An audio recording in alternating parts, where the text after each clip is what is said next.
स्कूलों में लैंगिक भेदभाव कम करने और ट्रांसजेंडर को समानता देने के लिए बड़े बदलाव की योजना तैयार की गई है। इसके तहत स्कूलों में लड़के या लड़की के संबोधन के बजाय छात्र या बच्चों जैसी लिंग समावेशी भाषा या शब्दों का इस्तेमाल किया जाएगा। इसको लेकर राष्ट्रीय शैक्षणिक अनुसंधान प्रशिक्षण परिषद ने नया मॉड्यूल तैयार किया है। इसमें कहा गया है कि स्कूलों में जब हम किसी छात्र को लड़के या लड़की के नाम से संबोधित करते हैं तो अनजाने में ही ट्रांसजेंडर छात्रों के साथ शुरुआत में ही भेदभाव हो जाता है।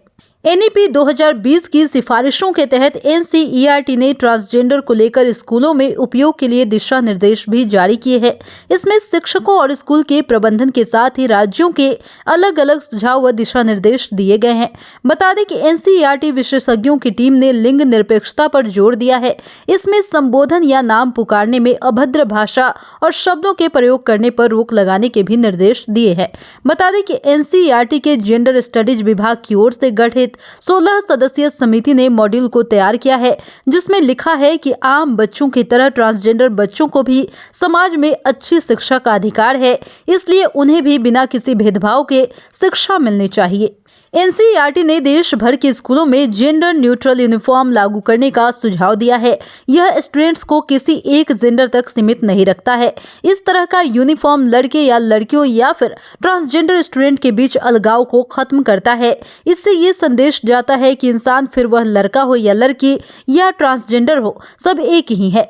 केरल के कोझिकोड में 2020 में पहली बार जेंडर न्यूट्रल यूनिफॉर्म को लागू किया गया था। मैनुअल में यह सब भी कहा गया था कि कुछ स्टूडेंट्स यानी कि खास तौर पर छठी क्लास के ऊपर के बच्चों का कपड़ों को लेकर अपनी चॉइस होती है। स्कूल यूनिफॉर्म को लेकर तो और भी ज्यादा, वो किसी खास तरह के ड्रेस में कंफर्टेबल फील नहीं करते हैं। एनसीईआरटी की ओर से कहा गया है कि सभी तरह के आवेदन पत्रों और पाठ्यक्रमों के प्रमाण पत्रों में ट्रांसजेंडर श्रेणी को शामिल किया जाए। इसके लिए छात्रवृत्ति का प्रावधान भी करने के साथ उनके स्वास्थ्य और देखरेख पर विशेष ध्यान दिया जाए।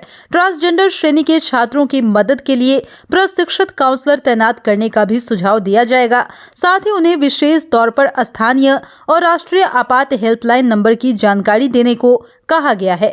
ट्रांसजेंडर वर्ग के छात्रों को आगे बढ़ाने के लिए आम छात्रों के साथ ही शिक्षकों और समाज में जागरूकता जरूरी है।